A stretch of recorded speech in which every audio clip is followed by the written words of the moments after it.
છઠદંતીય ઋણાયન ligand જેમ કે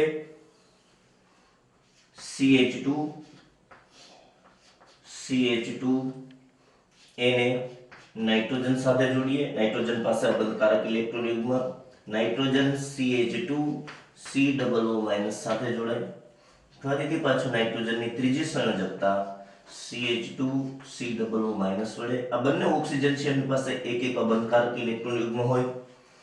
આ CH2 નાઇટ્રોજન સાથે બંધિત હોય, એ નાઇટ્રોજન પાસે અબંધકારક ઇલેક્ટ્રોન યુગ્મ, એમની સાથે CH2 COO-, સેમ પ્રકારે આ નાઇટ્રોજન સાથે CH2 COO-. તો કુલ 2 નાઇટ્રોજન પાસેના અબંધકારક ઇલેક્ટ્રોન યુગ્મ અને 4 ઓક્સિજન પાસેના અબંધકારક ઇલેક્ટ્રોન યુગ્મ, એમ કુલ 6 અબંધકારક ઇલેક્ટ્રોન યુગ્મ છે એ સંક્રાંતિ તત્વના ધાતુ આયનને પ્રદાન કરી શકે છે. એટલા માટે છઠદંતીય લિગેન્ડ તરીકે ઓળખાય છે. એમનો વીજભાર છે એ -4 છે. વિદ્યાર્થી મિત્રો, આ લિગેન્ડનું જે વર્ગીકરણ છે એ વર્ગીકરણ આપણને IUPAC નામકરણની અંદર ઉપયોગી છે. એટલા માટે આ પૂરા અણુસૂત્ર, એનું નામ અને નામ આપેલું હોય તો એમનું અણુસૂત્ર શું થાય, વાઇસ વર્ષ આપણને આવડવું જોઈએ, જેથી કરી અને સવર્ગ સંયોજનો ચેપ્ટર છે વધુ સરળતાથી અને સારી રીતે આપણે એમનો અભ્યાસ છે કરી શકીએ.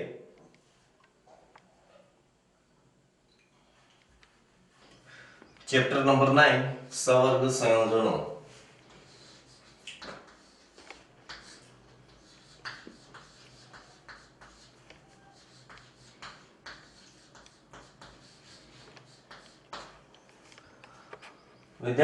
વિદ્યાર્થી મિત્રો, સવર્ગ સંયોજનો ખાસ કરીને આધુનિક અકાર્બનિક રસાયણ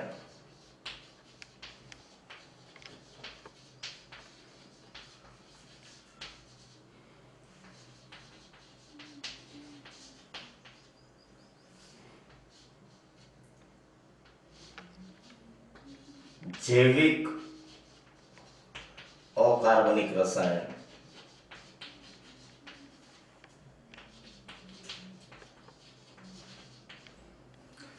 અને ત્રીજા નંબરે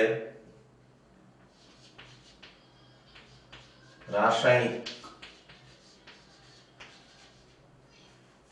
ઉદ્યોગો.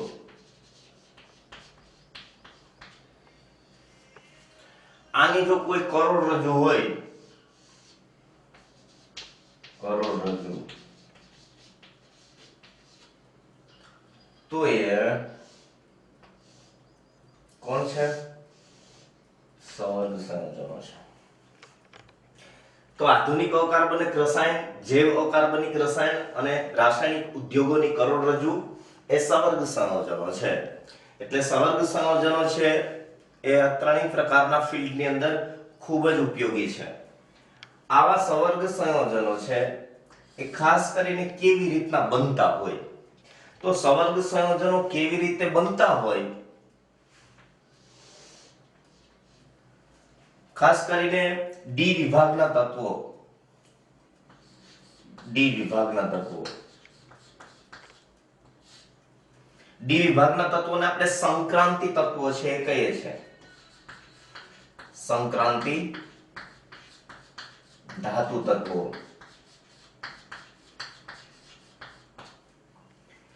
આવા સંક્રાંતિ ધાતુ તત્વો સાથે તટસ્થ અણુઓ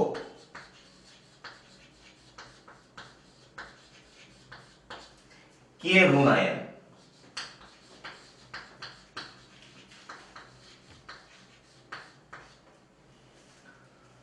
સંક્રાંતિ તત્વના ધાતુ આયનને તટસ્થ અણુ અથવા તો ઋણાયન, જેને આપણે લિગેન્ડ કહીએ.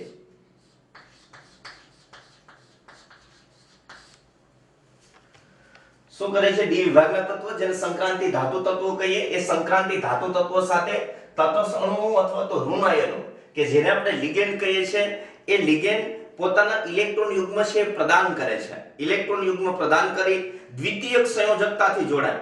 એ દ્વિતીયક સંયોજકતા સવર્ગ સહસંયોજક બંધ છે હોય.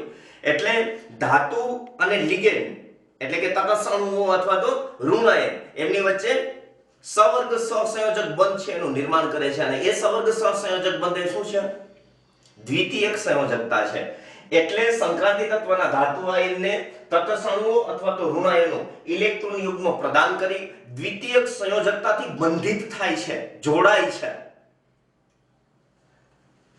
મતલબ શું થવા એની વચ્ચે ઇલેક્ટ્રોનની ભાગીદારી થાય. કોની વચ્ચે? સંક્રાંતિ તત્વના ધાતુ આયન અથવા તો ધાતુ પરમાણુ અને તટસ્થ અણુઓ કે ઋણ આયન જે લિગેન્ડ છે.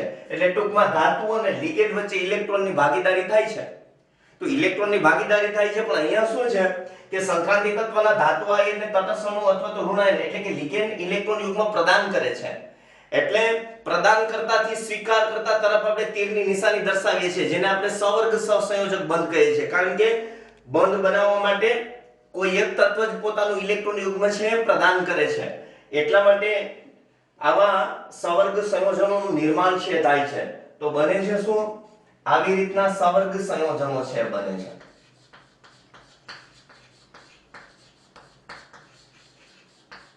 જેને આપણે સંકીર્ણ સંયોજનો કહી શકીએ.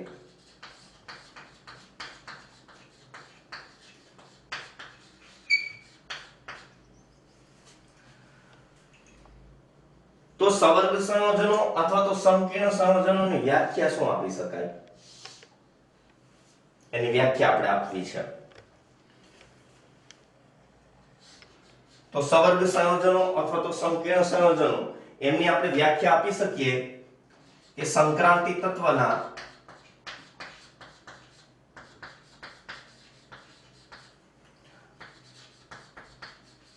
ધાતુ આયનને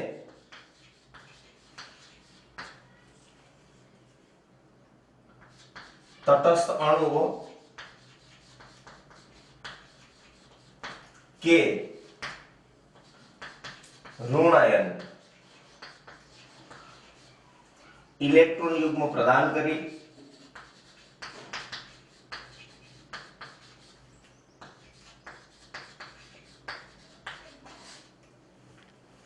દ્વિતીયક સંયોજકતાથી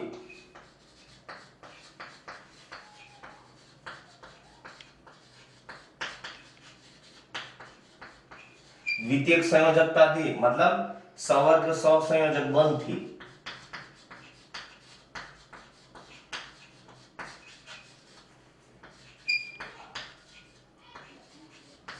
બંધિત થઈ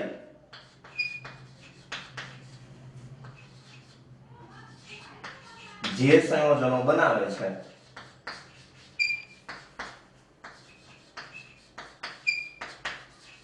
તેને સવર્ગ સંયોજનો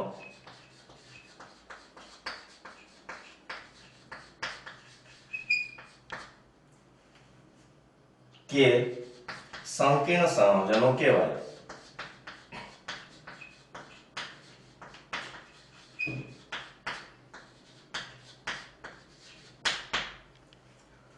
સમજો વિદ્યાર્થી મિત્રો, સંક્રાંતિ તત્વના ધાતુ આયનને એ ધાતુ આયન તરીકે પણ હોય સંકીર્ણ સંયોજનમાં અથવા તો સવર્ગ સંયોજનમાં, અથવા તો ધાતુ પરમાણુ તરીકે પણ હોય.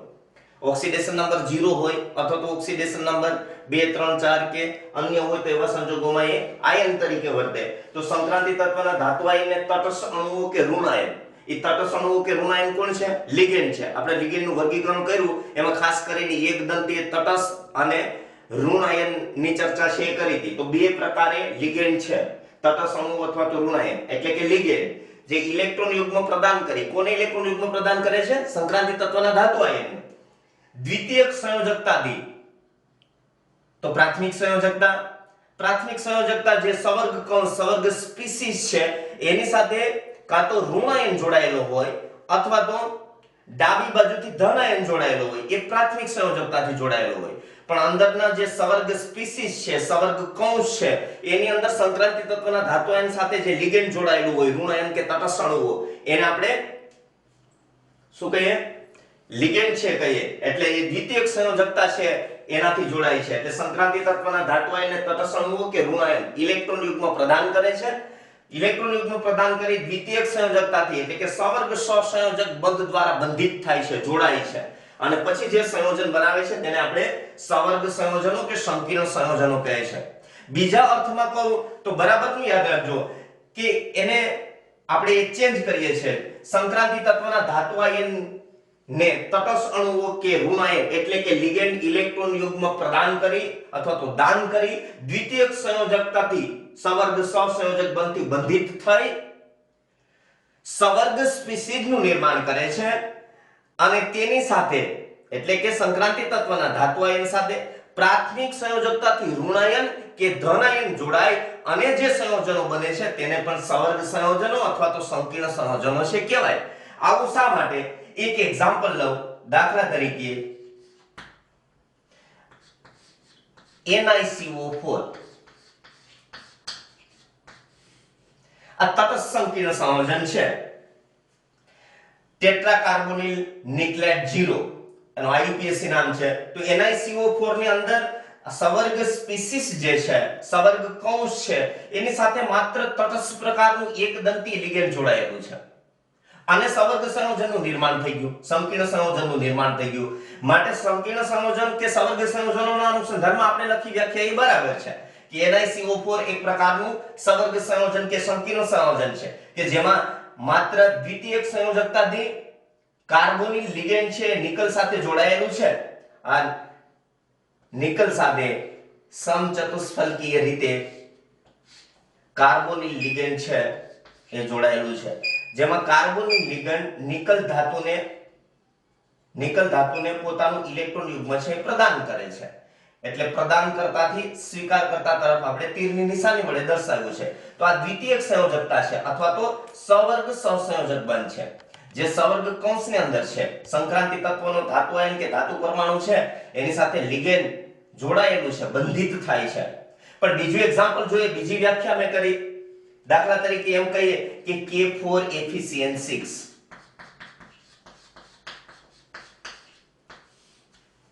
K4FeCN6 એની પ્રાથમિક સંયોજકતાનું આયનીકરણ કરીએ તો આપણે એમ કહી શકીએ કે K+1 અહીંયા 4K છે તો 4K+1 FeCN6 4 માઈનસ 4 * 4 +4 -4 = 0 આપેલું સવર્ગ સંયોજન અથવા તો સંકીર્ણ સંયોજનનું નિર્માણ છે થઈ ગયું. તો અહીંયા Fe સાથે 4K+1 જોડાયેલા છે એ પ્રાથમિક સંયોજકતા છે. આ 4K+1 પ્રાથમિક સંયોજકતાથી જોડાયેલ છે. જ્યારે Fe સાથે 6Cn- લિગેન્ડ જોડાયેલા છે એકદમથી ઋણાયન લિગેન્ડ એ દ્વિતીયક સંયોજકતાથી જોડાયેલ છે. ફરીથી ચર્ચા કરીએ તો આવી રીતે 4K+1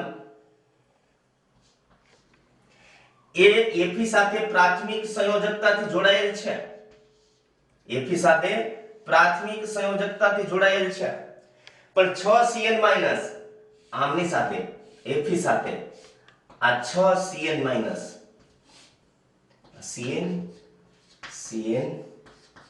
Cn સાયનાઇડો લિગેન્ડ દ્વિતીયક સંયોજકતાથી જોડાયેલ છે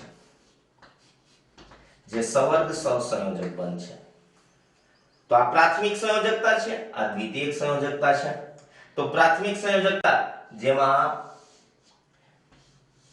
આયનીકરણ કરીએ તો 4- 4K+1 FeCN6 4- પ્રાથમિક સંયોજકતા જે ધાતુ જે છે ધાતુ પરમાણુ એના ઓક્સિડેશન આંકને સમાન હોય એટલે Fe નો ઓક્સિડેશન આંક જે ગોતીએ એ પ્રાથમિક સંયોજકતાને સમાન હોય.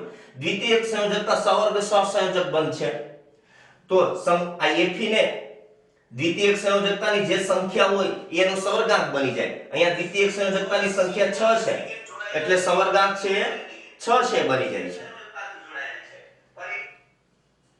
સામાન્ય રીતે અહીંયા પ્રાથમિક સંયોજકતાથી 4K+1 છે જોડાયેલા છે. 4K+1 પ્રાથમિક સંયોજકતાથી જોડાયેલા છે એટલે મેં વ્યાખ્યા આપી છે એ બીજા નંબરમાં એની ચર્ચા કરીએ. હજુ એક એક્ઝામ્પલ લઈ લઉં વધુ તમને સમજમાં આવે. દાખલા તરીકે CONH3CX Cl3 આવું કોઈક સવર્ગ સંયોજન છે. એની અંદર કોબાલ્ટ સાથે 6Na3 સવર્ગ સહસંયોજક બંધથી જોડાયેલા છે, દ્વિતીયક સંયોજકતાથી જોડાયેલા છે. NH3 NH3 NH3 NH3 NH3 અને NH3 જેમાં NH3 ની અંદર રહેલો નાઇટ્રોજન પરમાણુ છે પોતાનું ઇલેક્ટ્રોન યુગ્મ કોબાલ્ટ ને પ્રદાન કરે છે. તો અહીંયા આ જે છે એની સાથે પ્રાથમિક સંયોજકતાથી Cl3 આયનીકરણ કરીએ તો 3Cl- અને 3+. તો અહીંયા શું બે વાતો, આપણે પેલી સવર્ગ સંયોજનની વ્યાખ્યા આપી, સંકીર્ણ સંયોજનોની વ્યાખ્યા આપી, પણ બીજી વ્યાખ્યા કરીએ તો કે ભાઈ સંક્રાંતિ તત્વના પેલી વ્યાખ્યા આપી એ મુજબ સંક્રાંતિ તત્વના ધાતુ આયનને ઋણ આયન કે તટસ્થ અણુ ઇલેક્ટ્રોન યુગ્મ પ્રદાન કરી દ્વિતીયક સંયોજકતાથી જોડાય અથવા તો સવર્ગ સહસંયોજક બંધથી જોડાય જે સંયોજન બનાવે છે તેને સવર્ગ સંયોજન કહે છે. અથવા આ મુજબ કહીએ તો સંક્રાંતિ તત્વના ધાતુ આયનને ઋણ આયન કે તટસ્થ અણુ એટલે કે લિગેન્ડ પોતાનું ઇલેક્ટ્રોન યુગ્મ પ્રદાન કરી દ્વિતીયક સંયોજકતાથી જોડાય ત્યારે સવર્ગ સ્પીસીઝ નું નિર્માણ થાય છે. આ સવર્ગ સ્પીસીઝમાં ધાતુ પરમાણુ કે ધાતુ આયન સાથે પ્રાથમિક સંયોજકતાથી ધન આયન, અહીંયા જુઓ ધન આયન છે, અથવા પ્રાથમિક સંયોજકતાથી ઋણ આયન, અહીંયા જુઓ Cl- ઋણ આયન છે, પ્રાથમિક સંયોજકતાથી ધન આયન અથવા તો ઋણ આયન જોડાય જે સંયોજન બનાવે છે તેને સંકીર્ણ સંયોજન કહેવાય. એટલા માટે આ પણ સવર્ગ સંયોજન કે સંકીર્ણ સંયોજન છે. તો વ્યાખ્યા કોઈ પણ રીતે આપી શકીએ છીએ. તો આવા પ્રકારના જે સવર્ગ સંયોજનો અથવા તો સંકીર્ણ સંયોજનો છે એ ખાસ કરીને જૈવિક પ્રણાલીઓ છે, ઉદ્યોગો છે, ધાતુ કર્મ વિધિ છે, કાપડની અંદર રંગકામ કરવા માટે, તો જુદા જુદા કે ઔદ્યોગિક રસાયણ વિજ્ઞાનમાં જુદા જુદા પર્પસ છે એમના. ખાસ કરીને તમે ક્લોરોફિલ જુઓ, ક્લોરોફિલ, હિમોગ્લોબિન, વિટામિન B12 જેને આપણે સાયન્ટિફિક નામ છે સાયનોકોબાલએમાઇન. તો ક્લોરોફિલ છે એ મેગ્નેશિયમ સાથેનું સંકીર્ણ સંયોજન છે, હિમોગ્લોબિન છે એ Fe સાથેનું સંકીર્ણ સંયોજન છે, વિટામિન B12 છે કોબાલ્ટ સાથેનું સંકીર્ણ સંયોજન છે. તો સવર્ગ સંયોજનો છે જુદા જુદા પ્રકારની પ્રણાલીઓની અંદર ઉપયોગી નીવડે છે, જેને આપણે છેલ્લા ટોપિકની અંદર ચર્ચા કરશું, સવર્ગ સંયોજનોનો ઉપયોગ.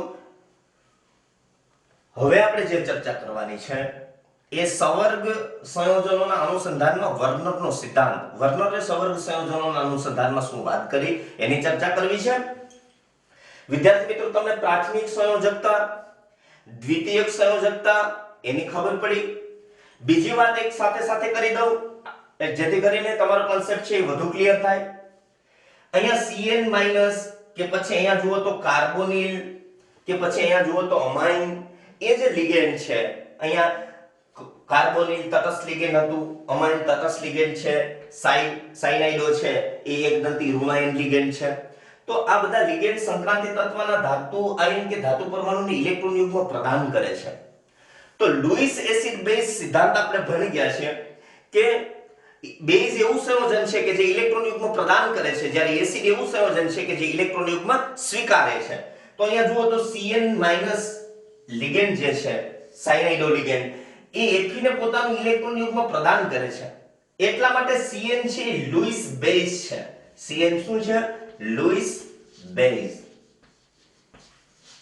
જ્યારે ધાતુ Fe એ શું કરે છે?